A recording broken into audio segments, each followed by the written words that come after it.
Assalamualaikum warahmatullahi wabarakatuh. Hari ini di hadapan kita ada sebuah mobil yang menarik hati nih. Kalau biasanya saya bahas menariknya karena harganya tergolong rendah ya untuk tahun ini. Tapi kalau mobil ini justru harganya tergolong bertahan banget alias masih tinggi. Ya, di hadapan kalian ada sebuah Honda HR-V bermesin 1800 cc, tapi ini yang Mugen Edition. Kita bahas di video kali ini.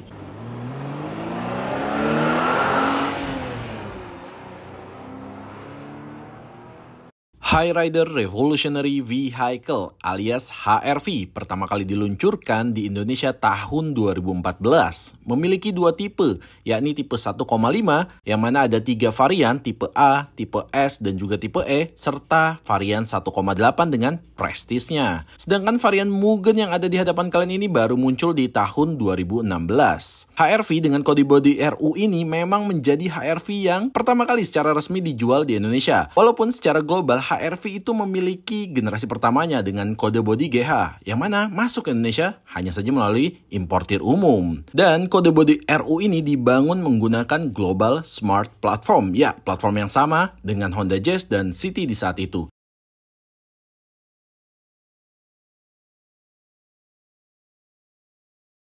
Ya, ngomongin Honda HR-V, sebenarnya nama di luar negeri itu banyak juga memakai nama Honda Vezel gitu ya. Karena memang HR-V ini di pasar Indonesia, kata Hondanya saat itu, cenderung lebih familiar lah, karena ada CR-V sebagai kakaknya gitu kan.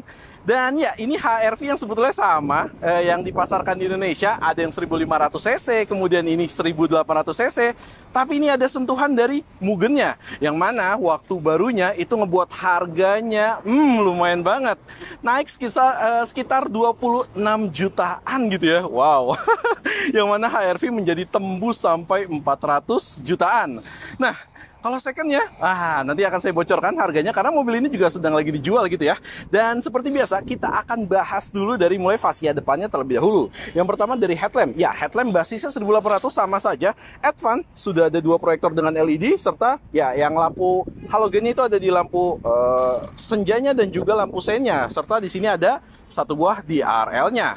Kemudian, ini yang membedakan nih, grillnya. Kalau untuk yang Mugen, bisa dilihat sendiri nih, modelnya berbeda. Sebetulnya ya, basis model itu masih sama nih.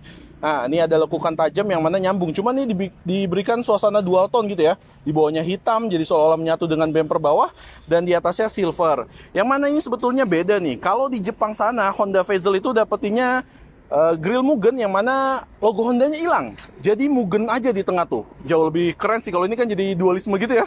Ada Honda dan juga ada Mugennya di kecil di sebelah sana gitu ya. Dan yang kedua perbedaannya lagi adalah di bagian bumper bawah ya. Kalau bumper sini ini desainnya sama semua ya, sampai dengan fog lampnya. Ini standar bawaan HR-V di 1800 cc, tapi ini nih ada add-on body kitnya. Yang mana add-onnya semuanya itu dikasih warna abu-abu. Jadi mau warna apapun ya add-on body kitnya ini tetap abu-abu dengan underguard warna silver di bawah sana. Nah, yang menarik dari varian 1800 cc ini, kalau kalian facelift nggak akan dapetin facelift untuk yang Mugen gitu ya. Jadi yang Mugen facelift itu basisnya dari HR-V yang 1500 saja gitu ya. Nggak ada yang varian 1800 cc. Makanya unit secondnya menarik juga karena ya kita tahu kalau yang 1800 cc ada panoramic roofnya di dalam. Dan justru model yang ini lebih ketara gitu ya Mugennya ya, karena grillnya sendiri kan berubah. Kalau yang versi facelift itu justru sama aja kelihatannya sama yang versi biasa, cuman add-onnya, body kitnya itu ya memang jauh lebih minimalis, kesannya ya memang lebih dinamis gitu ya. Kalau ini kan cukup membuat overall desainnya itu kelihatan kaku gitu ya, agak mengotak gitu. Nah, ngomongin dapur pacunya, ini memang di atas kertas sedikit lebih tinggi dibandingkan dengan 1500 cc-nya. Yakni muntahan tenaganya saat baru 137 daya kuda dengan torsi di 169-an Nm gitu ya. Ini memang secara mesin 1800 cc, tapi kalau mau dibanding-bandingkan dengan rivalnya itu ya, yang dari Mitsubishi yang suka dibanding-bandingkan, ternyata 1800 cc ini hanya beda 0, sekian detik loh untuk 0 ke 100-nya. Jadi mesinnya cukup mumpuni sih. Dan mesin 1500 cc-nya juga ya terkenal sangat atraktif di tarikan awal gitu ya. Sangat fun lah. Itu L15. Dan tenaganya sendiri kalau yang 1500 118 daya kuda. Dan torsinya di kisaran 135 Nm gitu ya kalau nggak salah nih. Dan di sini sudah ada modul ABS. Dan ya, Untuk standar Honda di atas sudah dicat warna bodi dan juga sudah ada peredamnya. Dan juga ini jelas di mid ke transmisi CVT serta penggerak roda depan. Oke, beralih ke bagian samping, ini juga yang saya bilang cukup eksklusif untuk Mugen yang pra facelift gitu ya. Kalau yang facelift itu kan selain grillnya yang jadi standar aja seperti grill HR-V pada bawaannya, chrome gitu. Kalau ini berbeda modelnya. Ini juga yang beda kalau di pre facelift, dapetin velg yang eksklusif gitu ya. Lambangnya sendiri juga Mugen, desainnya beda dengan mobil yang lain atau HR-V yang lain gitu ya. Dan ini dibalut dengan ban Primesi, ya Primesi 4 Michelin ya, 215/55 ring 17. Wah, kalau di tahun ini sebenarnya ring 17 tuh masih kelihatan keren gitu ya, gede banget gitu. Dan desainnya seperti ini, two tone polish. Kalau misalkan yang facelift ya khusus untuk Mugen justru malah karena di basisnya 1500 tapi ngambil desain velg kakaknya yang 1800 cc seperti ini. Desainnya tuh ya kayak lambang cross gitu ya kalau saya bilang ya. Dan ya, untuk HR-V 1800 cc sebetulnya kan dia sewarna dengan body, tapi karena ini bawaan body kit jadi warna abu-abu. Langsung sampai bawah ini juga ada side skirt gitu ya, yang mana ada variasi sedikit warna silver. Dan spion standar aja ini sudah dilengkapi dengan lampu sein yang mana ini sudah LED ya. Serta ya ini sudah electric retract dan juga electric foldingnya gitu ya. Kemudian ini nih yang menjadi ganjelan hati saya di samping. Maksudnya ini livery yang eksklusivitas untuk Mugen. Tapi pemilihan warnanya aja sih. Karena biasanya kan merah, gold, kemudian biasanya hitam gitu ya. Dan kalau masukin ke mobil hitam ya jadi nggak kelihatan dong nih si stiker yang bagian belakang gitu ya. Karena ya memang stiker ini mau mobilnya warna putih, mau warnanya hitam atau apapun itu, ini stikernya akan tetap sama seperti ini konsepnya. Ini justru warnanya mirip sama ya Mirage Sporty gitu ya, yang akhir-akhir keluar sebelum pre-facelift, tapi dia tarikan garisnya dari depan sana gitu ya. Dan untuk handle pintu, ya ini model yang sudah tarik, dilapisin dengan chrome dan juga sudah ada tombol untuk keyless entry-nya. Di sebelah sini sudah di blackout pilar dan ya ciri khasnya untuk HR-V ya. Sebenarnya ini sudah didahului oleh Nissan Juke yang mana akses pintunya di sini. Bahkan suka ada di Instagram tuh yang masuk feed saya gitu ya, yang mana orang bingung nyariin ininya di mana nih.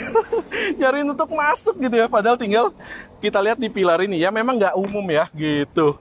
Kemudian untuk rem ya, bagian depan itu cakram, bagian belakang juga cakram. Jadi udah advance banget, keempat sisinya sudah dilengkapi dengan cakram.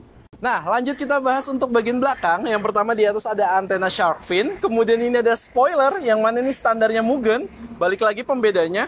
Dan desainnya unik ini, cukup besar tapi terpotong di bagian tengah dan ini warnanya silver untuk semua varian warna mobilnya itu sendiri. Kemudian ya di sini ada line defogger, kemudian ini wiper yang rapi tertutup cover, serta ya ini logo Hondanya masih besar, kalau yang facelift lebih kecil. Ada chrome juga ya sedikit di bagian bawah kalau untuk yang facelift. Kemudian di lampu belakang ya, memang lampu belakang ini sudah LED, tapi yang ini dummy, yang ini LED-nya nih titik-titik gitu. Kemudian ciri khasnya dari yang pre-facelift ini masih mikanya agak-agak kemerahan gitu ya, nggak terlalu putih gitu. Walaupun begitu isinya ya masih bohlam halogen semua gitu ya untuk perlampuannya, kecuali untuk lampu remnya. Kalau misalkan yang di Fazel itu kan lebih manis ya, LED-nya sudah LED bar gitu. Nah, selanjutnya sisanya di bagian bawah ada macam-macam emblem, mulai dari iVTEC, Prestige karena ini mesin yang 1800 cc. Di sana ada Honda lagi, kemudian HR-V, serta ya di sini sudah ada standar bawaan untuk kamera belakang dan juga sensor parkingnya. Nah, ini lagi yang membedakan untuk varian HR-V yang biasa. Di sini dapat lagi body kit, jadi sekujur bodinya dari depan sampai belakang itu ada body kitnya. Sama lagi, warnanya abu-abu serta ada underguard lagi warna silver. Ya, jadi overall memang untuk Mugen ini hanya body parts aja ya, nggak ada kulik-kulikan di bagian mesinnya. Kita intip untuk bagian bagasinya. Ya, kalau bagasi sudah pencet-pencetan tombol, jadi sudah elektrik. Kalau kalian akinya habis, dipastikan nggak bisa buka bagasinya. Nah, ini dia nih. Jadi kalau misalkan saya pernah pakai Juke itu kecil banget ya. Kemudian kalau misalkan dibandingkan dengan ya pesaingnya itu ya Outlander, yaitu masih nggak lebih besar dari ini sih. Dan ini rapi ya, ada cover di bagian atas untuk menutupi privasi barang kalian, serta di bagian bawah ini rata. Kalau kita angkat, ada ban serep, yang mana ban serepnya itu tertutup dengan cover-cover. Saya mau mengintip sedikit. Oh, ternyata full size dan persis seperti di luar ya. Nah, di atas itu ada styrofoam dengan toolkits bawaan dari mobil ini. Wah, menarik. Ini sebenarnya harusnya ada talinya mungkin ya. cuman nggak terpasang. Oh nggak, ternyata dia modelnya sliding seperti ini, bisa kita copot dan kita taruh di rumah. Saya akan buka dulu supaya kelihatan lebih jelas di bagian dalam. Ya, untuk urusan bagasi memang saya bilang tadi ini terluas sih, apalagi Honda terkenal dengan pelipatan joknya. Yang mana kalau kita lipat ya, ini porsinya 40-60 dan kalian bisa ekstra lagi untuk ruang bagasi di bagian sini, rata lantai. Wow, tentunya Honda lengkap dengan ultra seat-nya. Nanti yang bisa kita naikkan dari sisi bagian penumpang sana. Kalau misalkan mau bawa pohon doang gitu ya. Dan ya, di sini memang ada sedikit perbedaan ketinggian ya. Jadi kalau mau bawa barang memang harus ekstra diangkat, dan sisanya di bagian belakang ini udah nggak ada apa-apa lagi. Bahannya di sini bludru, di bagian kanan ini nggak ada apa-apa, di bagian kiri adanya hanya lampu kabin. Nah, yang bisa kita akses seperti itu. Langsung aja kita akses. Kuncinya seperti ini ya, Honda pada zamannya ya, semuanya seperti ini termasuk CR-V. Kita bisa akses dari keyless-nya ataupun dari tombol di sebelah sini gitu ya. Nah, langsung aja kita buka. Dan seperti biasa kita bahas dari door trimnya. Di atas soft touch loh. Kemudian di sini juga yang penampangnya lebar, soft touch juga, kulit dengan stitching seperti ini ya. Dan untuk 1800 cc memang memberikan dual tone, yang mana saya kurang suka sebenarnya. Lebih suka full black yang di 1500 ini jadi ada bagian putih ya sebenarnya, bukan beige, ini putih. Kemudian untuk pertombolan ya di sini lengkap ya, ada electric foldingnya tadi, kemudian electric mirror yang pengaturannya di sini, dan ini untuk mengunci jendela, mengunci pintunya, dan ini auto hanya untuk sisi driver aja untuk bagian kacanya. Di sini sudah ada handle chrome ya, dan juga ya ini handle grip atau penutup pintu gitu yang biasa kita taruh koin. Di bawahnya kecil aja side pocketnya, dan ada satu buah cup holder serta speaker dengan ring chrome seperti ini. Wow. Kita akses ke dalam aja langsung. Oh ya, sebelum masuk ini yang perlu di-mention nih, karena ini varian Mugen. Tuh, karpetnya dapat yang Mugen ya. Nah, itu penting banget untuk di-mention. Untuk nomor rangka sendiri ada di sini, bisa kita cek nih, diangkat aja. Dan ya, ini juga udah kelihatan ya, ini untuk adjusternya sudah ada, reclining serta sliding standar di sebelah sana. Nah, jok untuk 1800 cc full kulit ya. Kita coba masuk. Bismillah. Pendaran cahayanya ya. Ini jadi speedometer yang Optitron gitu ya. Kalau misalkan lampunya mati ya gelap gitu. Kita langsung start up engine di sini. Bismillah. Halus ya mesinnya ya. Kita reviewnya sambil sebentar. Dan langsung aja kita intip dulu ke sisi kanan. Kisi AC-nya seperti ini open close air-nya ya. Dan ini untuk mengarahkan arah semburannya. Di bagian bawah banyak nih dummy tombol, alias ada 3, dan satu ini adalah vehicle stability control. Biasanya kan econ mode gitu ya, atau eco mode yang biasanya warna hijau. Di bagian bawah sini ini untuk tangki bensinnya, kemudian ini untuk ya kap mesin di bagian depan. Pedalnya standar ya. Nah, kayak gini nih modelnya. Sip. Dan sudah ada footrest ya, dan ini untuk lingkar setirnya, ini karena dasarnya dari varian 1800 cc sudah mendapatkan kulit ya. Wow, mewah, nggak kayak yang 1500 masih bahan karet gitu aja atau PU plastik gitu ya. Dan yang jelas di sini sudah lengkap, sudah ada steering switchnya untuk audio, kemudian di sini ada ya cruise control, serta ini nih pedal shift di bagian belakangnya. Aduh, mana warnanya mewah lagi ya, black piano seperti ini, sama dengan yang warna ada di bagian bawah setir seperti ini. Untuk masalah pengaturan, memang HR-V ini terkenal cukup lengkap ya di zamannya sebentar. Ya, dia yang jelas sudah teleskopik dan juga tilt steering. Pokoknya untuk posisi mengemudi Honda memang saya bilang cukup juara sih ya. Fun gitu kesannya ya. Dan yang kemudian ini ada satu buah SRS airbag di bagian klaksonnya ya. Tapi itu juga hadir di bagian curtainnya nih. Side curtain airbag, kemudian juga standar ada di bagian dashboard penumpang sebelah kiri. Sampai di bagian belakang nanti tuh ada di pilar ABC, ya pilar C-nya gitu ya. Dan kemudian langsung kita intip bagian speedometernya. Ini manis ya, ada pendaran cahaya di bagian tengah. Di sini lagi warna ungu, tapi nanti setahu saya bisa diubah-ubah ya. Coba kita matiin dulu deh. Setahu saya kalau lagi mati, coba ya kita pencet tombol yang sini. Nah, tuh pendaran cahayanya bisa berubah ya. Warna pink, kemudian warna merah, orange, dan juga kuning, putih sampai ke biru. Nah, ungu. Nah, boleh nih. Sekarang saya lagi pengen warna mungkin biar racing gitu ya. Warna merah kita review nih. Senada dengan ya tombol start stop engine ini. Karena start stop engine ini begitu facelift berubah ya. Jadi warna hitam dengan pendaran cahaya putih. Kalau ini kan masih racing banget kesannya. Kita nyalakan lagi untuk melihat speedometernya. Nah, balik lagi ke speedometer ya. Sebelah kiri ini ada RPM, di bawahnya ada digital ya, penunjuk untuk posisi transmisi. Di bagian tengahnya ada speedometer dengan berbagai ornamen penanda pengingat gitu ya. Dari mulai ya door warning, kemudian juga seatbelt warning.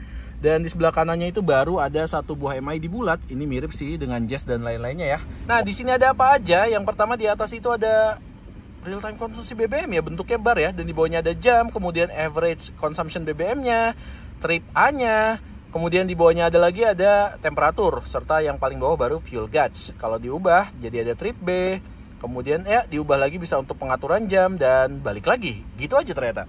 Kemudian kita beralih ke tengah ya, ini head unit floating, tapi ini aftermarket ya, sudah gantian. Tapi setahu saya yang Mugen memang sudah mendapatkan ya yang floating seperti facelift-nya. Correct me if I'm wrong nih.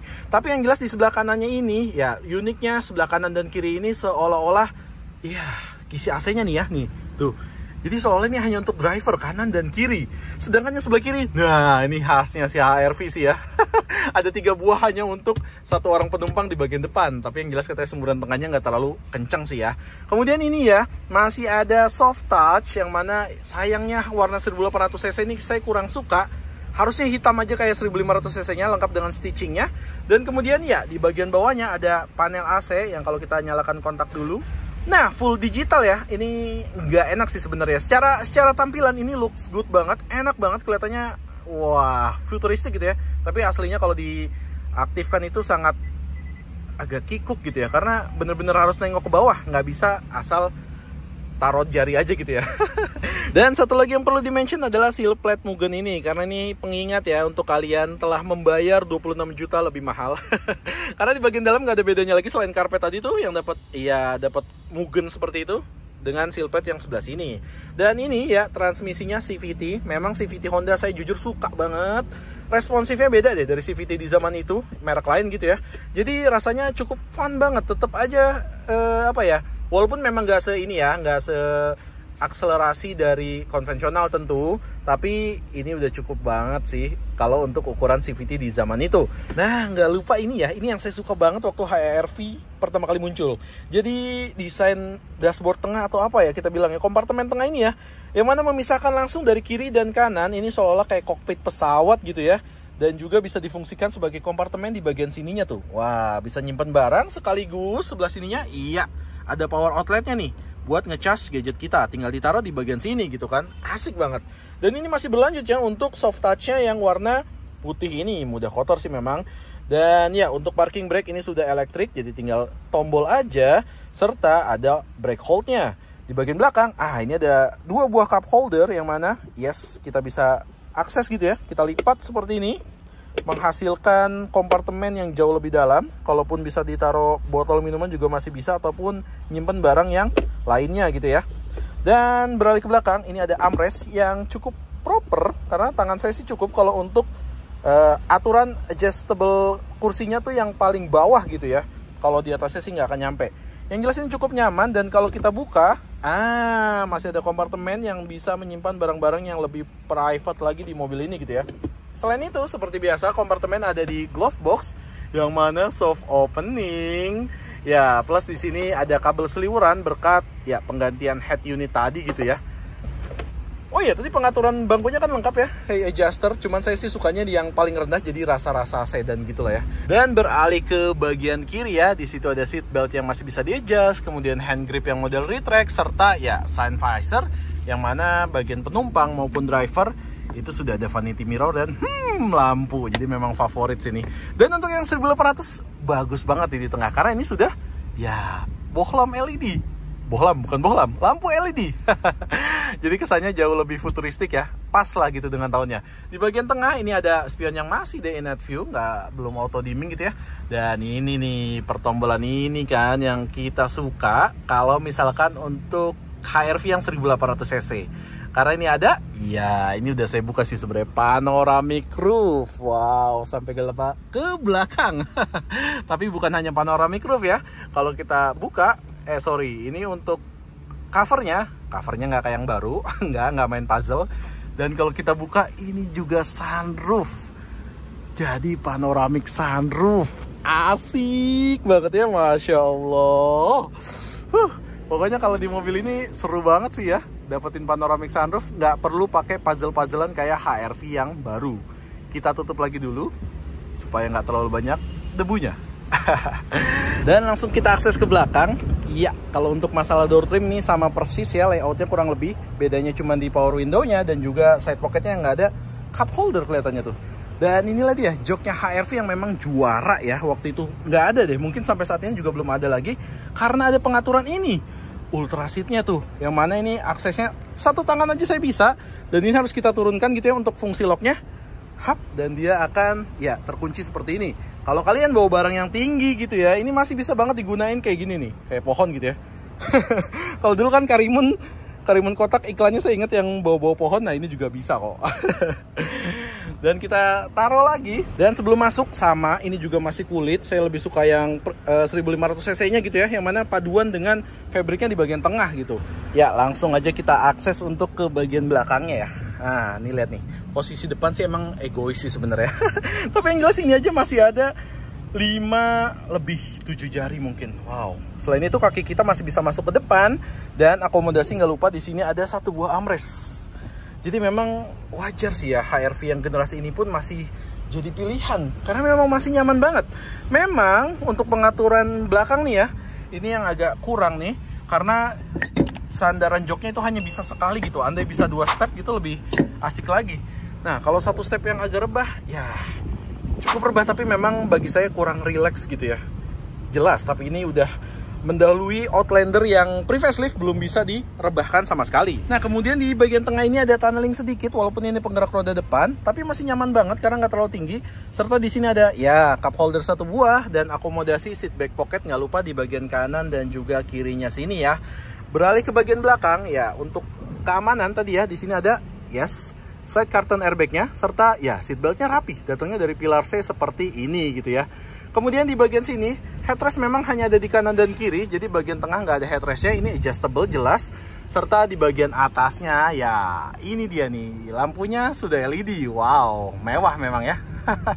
Dan ya di sini ada top titer yang tadi ya, yang saya bilang dari belakang, serta ya bawahnya sih isofixnya di sebelah sini nih. Nah di bagian kanan dan juga di bagian kiri. Yang jelas, nah ini saya akan menggambarkan. Nah ini point of view mata saya kalau posisi joknya agak rebah, yang 1 step tadi ya, dan kita memandang ke atas. Ini pas banget mata saya ngelihatnya panoramic roofnya atau panoramic sunroof ya.